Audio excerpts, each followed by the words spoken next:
দর্শক, হামের পরিস্থিতি সম্পর্কে জানবো।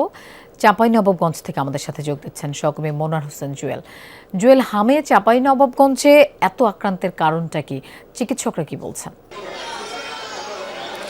লোপা, চাঁপাইনবাবগঞ্জে হামে আক্রান্তর বিষয়ে চিকিৎসকরা যেটি বলছিলেন সেটা হচ্ছে বিগত সময়ে কিন্তু হামের যে ক্যাম্পেইন বা টিকাদান কর্মসূচি সেটার একটি ঘাটতি ছিল। পাশাপাশি কোভিড যখন চলছিল, অর্থাৎ করোনাকালীন সময়ে অনেকে কিন্তু টিকা নিয়ে অনেক বিরূপ মন্তব্য করেছে বা অনেকেই মনে করেছে টিকা দিলে তাদের বিভিন্ন ধরনের উপসর্গ বা ক্ষতি হতে পারে, এটি একটি কারণ ছিল।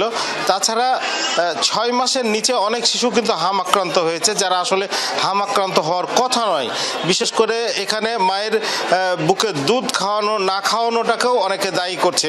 আমি যদি একটু দেখাই, আজকে চাঁপাইনবাবগঞ্জ জেলা হাসপাতালে রোগী ভর্তি আছে প্রায় 35 জন, এবং মানে নতুন নতুন প্রতিনিয়তই কিন্তু চাঁপাইনবাবগঞ্জ জেলা হাসপাতালে হামের রোগী আক্রান্ত হয়ে কিন্তু এখানে ভর্তি হচ্ছেন, এবং পাশাপাশি মানে কিন্তু এই জটিলতা আরও বাড়ছে। আজকে যদি বলতে চাই, এই মুহূর্তে কিন্তু চাঁপাইনবাবগঞ্জ জেলা হাসপাতালে 69 জন হাম আক্রান্ত রোগী কিন্তু এখনো ভর্তি রয়েছেন।